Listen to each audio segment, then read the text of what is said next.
Let's talk about The Gift, shall The we? Gift is the first film to be directed by Joel Edgerton, the Australian character actor who has been in many, many things. He played Ramesses in Next to Scots and Kings.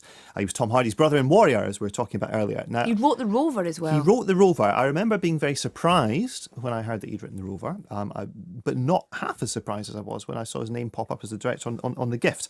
I saw the trailer for The Gift before it was in front of Eli Roth's horror film Knock Knock.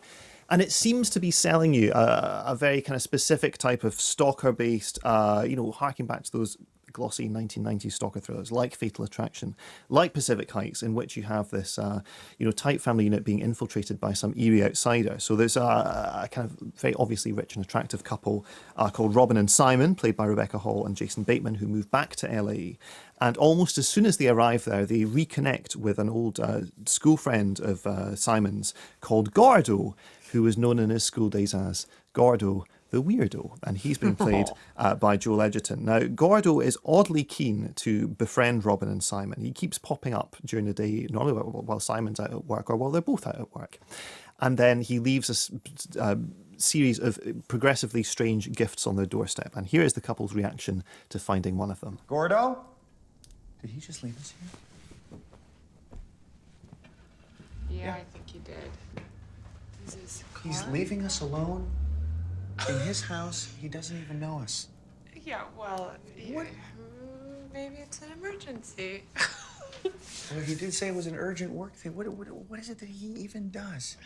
This is bizarre. Would we ever do this? Well, no, but technically I would be at home to look after guests if you had to go somewhere. He hasn't got anyone. Honey, don't a wife defend him. or whatever. I'll tell you why he doesn't have a wife. He'd like to be married to you. He'd like you to be his wife. Oh, God, Simon. Yeah. Come on, honey. This guy likes you so much. Tell me you don't see it. I really don't think that is the reason why. Come on, honey.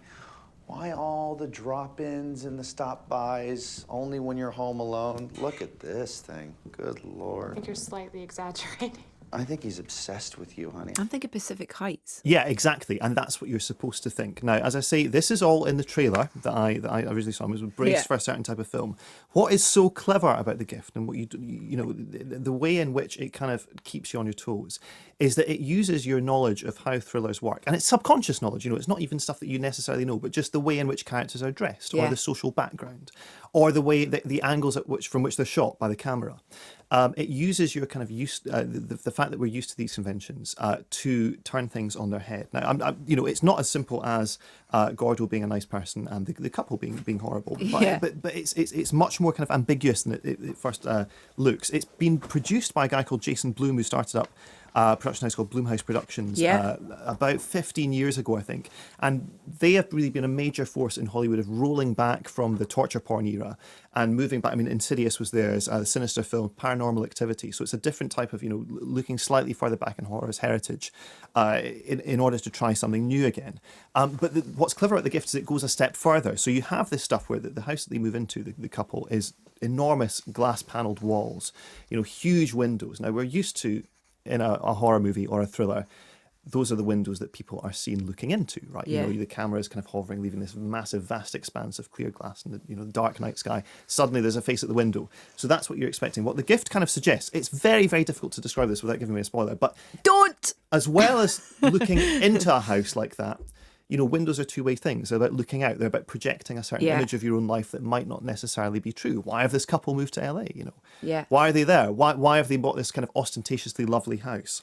So the film very, very cleverly plays with these conventions. And, this I found incredibly impressive. You've got also some great performances here, much, much better than you'd expect from a kind of a straightforward genre movie. I love Bateman. I love Bateman. Bateman is probably better here than he's been since Juno. I mean, this is it's a much, much more complex character. He actually at first looks like the main character in the film, who's going to be the alpha male, the provider who defends his vulnerable wife from this kind of creepy outsider who wants to, be married to her. Yeah. But the film actually shifts on its axis slightly, and Rebecca Hall's Hall's character becomes the main character. Now, she's in her 30s, she's married, but she's conspicuously childless. And this is something that's constantly used in thrillers to kind of set up cheap sympathy. Oh, you know, they're obviously trying to have a baby, they can't have one. So Yeah. it's a shortcut to something.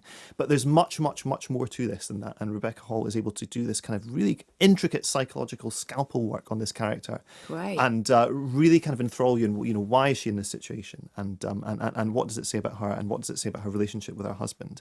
Now, because it's a thriller and it wants to thrill you, it eventually has to come to this, you know, a climactic sequence like the 1990s thrillers we're talking about. Stuff like Pacific Heights. It has to end in this very amped up camp way. Yeah. It sort of suggests this worst possible scenario and then makes it progressively inevitable.